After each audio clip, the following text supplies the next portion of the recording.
They sacked Rome itself. For 3 centuries, Visigothic kings hoarded gold in Toledo's legendary vaults. Then their own nobles opened the gates. Everything vanished in a single night. The year is 410 AD. Rome, the eternal city, burns. Germanic warriors called Visigoths storm through marble streets, looting temples and palaces that stood for 1,000 years. But their greatest strength became their fatal weakness. These weren't mindless destroyers. They were calculated conquerors who understood one truth: gold builds kingdoms. Their King Alaric filled wagons with Roman treasure, including sacred relics and imperial jewels. This hoard would become the foundation of something extraordinary. But here's what nobody expected.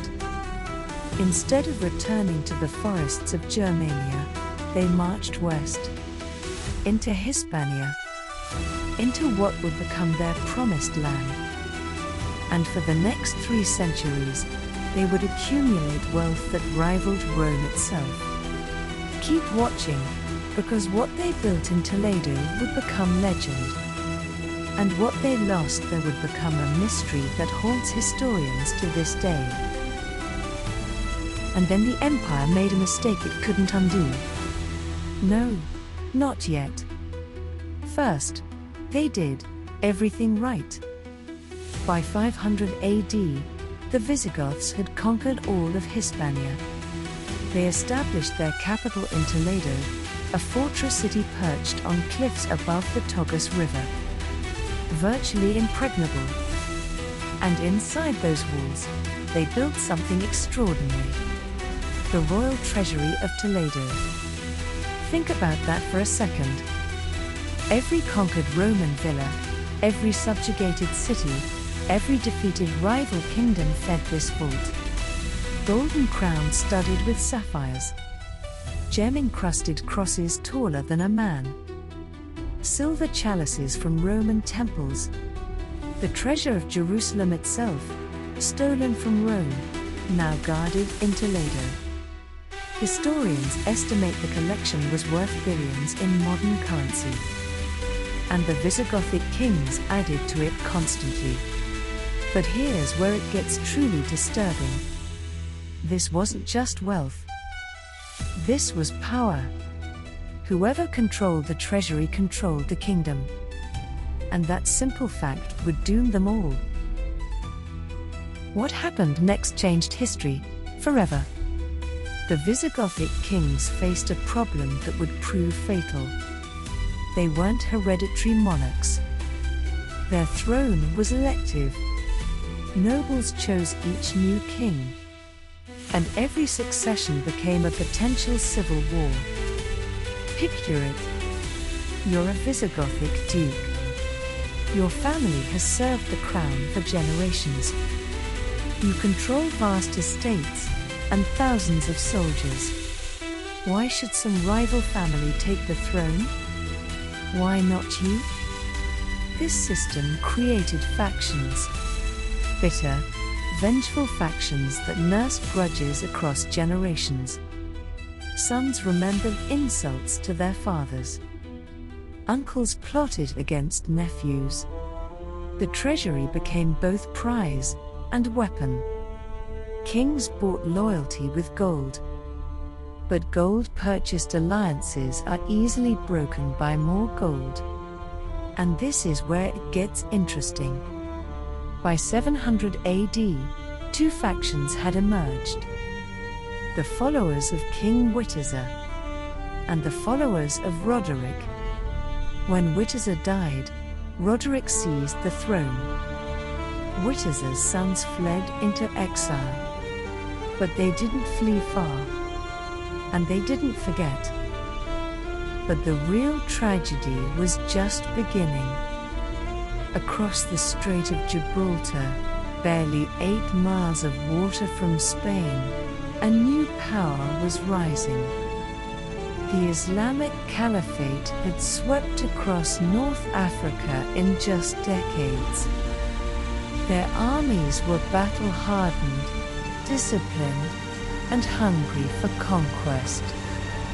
And Wittiser's exiled sons saw an opportunity. Let me put this in perspective. These weren't foreigners inviting random invaders. They were princes of royal blood making a calculated political play. They contacted Musa ibn Nuzair, the Arab governor of North Africa. The offer was simple. Help us defeat Roderic. Help us take back our throne. And we will open the gates. Musa was skeptical. He sent a small force first.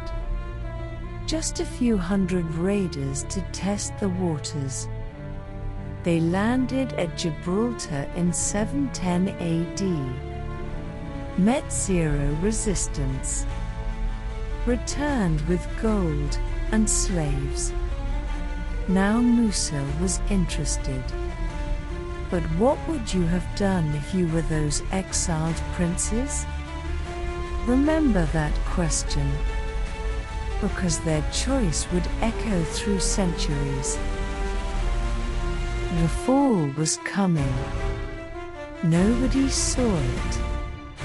But everything I just told you, that's just the setup.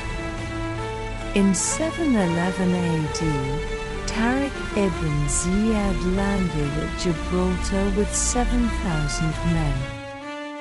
Not a raid, an invasion. And King Roderic faced an impossible choice. His army was scattered across the kingdom fighting other rebellions. Wittiser's sons had ensured that. They'd spent months stirring up trouble on every border. Roderic gathered what forces he could. Maybe 25,000 men.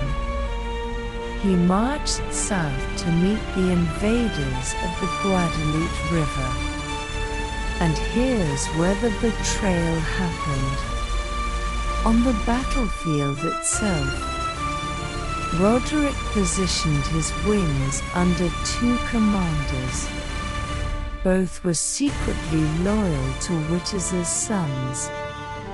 When the armies clashed, when Roderic's center was fully engaged, those commanders turned their soldiers around and marched away. Some say they actually attacked Roderic's forces from behind. The king died in the chaos. His body was never found. In a single afternoon, the Visigothic military collapsed, and the road to Toledo lay completely open. And this is where everything fell apart. The Arab army reached Toledo within weeks.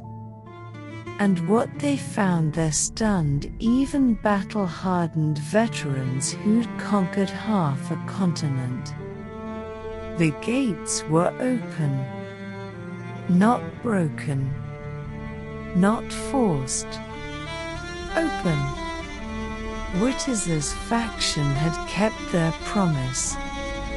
Inside, the city was almost empty. Most nobility had fled, but they'd left something behind. The treasury. Now, here's what nobody talks about. Why didn't they take the treasure with them? They had time.